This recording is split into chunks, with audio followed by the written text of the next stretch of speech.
मित्रांनो नमस्कार. कायदेशीर माहिती देणाऱ्या माझ्या YouTube चॅनलमध्ये तुमचं स्वागत आहे. आजचा विषय ब्रँडेड वस्तू किंवा उत्पादने. आता जेव्हा आपण वस्तू किंवा उत्पादन म्हणजे गुड्स अँड सर्व्हिसेस विशिष्ट शब्द किंवा चिन्हाने चिन्हांकित किंवा लेबल केलेले असते तेव्हा त्याचे विशेष अधिकार ते दर्शवते. जसं कॉपीराइट असेल तर सी आकार असतो, त्याच्या विरुद्ध गोल असतो. ट्रेडमार्क असेल तर टी असतं किंवा आर असतं, रजिस्टर्ड आहे.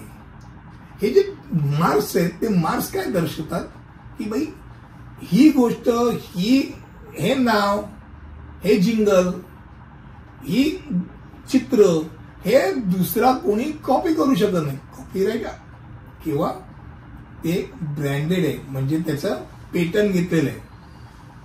ज्याच्याकडे पेटंट आहे त्याला तुम्ही परवानगी घ्या, त्याला त्याच्या पेटंटचे पैसे द्या, त्याच्या परवानगीने तुम्ही वापरू शकता. ब्रँडेड माल म्हणजे ज्यावर एक मानक ब्रँड नाव असतं आणि त्याचं मालकी हक्क त्याच्या नावावर नोंदणीकृत असतो.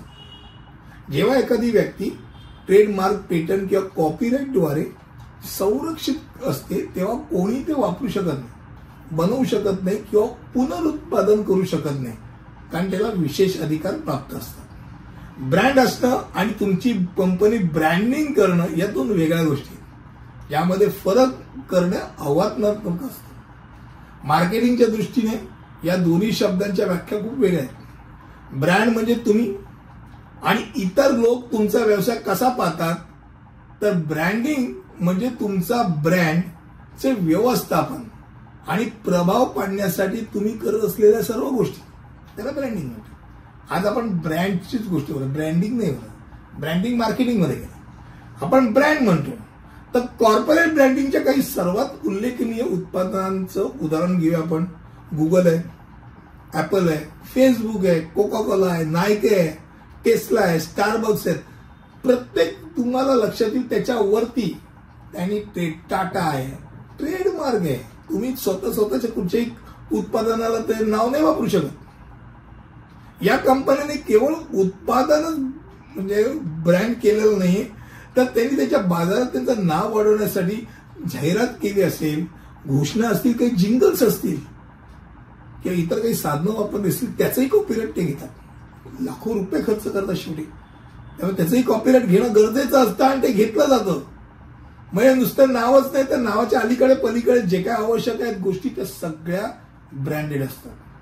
चांगलं ब्रँडिंग म्हणजे स्पष्ट, सुसंगत आणि प्रामाणिक ब्रँडिंग जे भावनिक संबंध निर्माण करतं आणि त्याचं लक्ष बाजारपेठात विश्वास प्रस्थापित करणं असतं. टाटा म्हटलं कसं तुम्हाला माहिती आहे की टाटा म्हटलं तर प्रस्थापित ब्रँड आहे. गुगल प्रस्थापित ब्रँड आहे.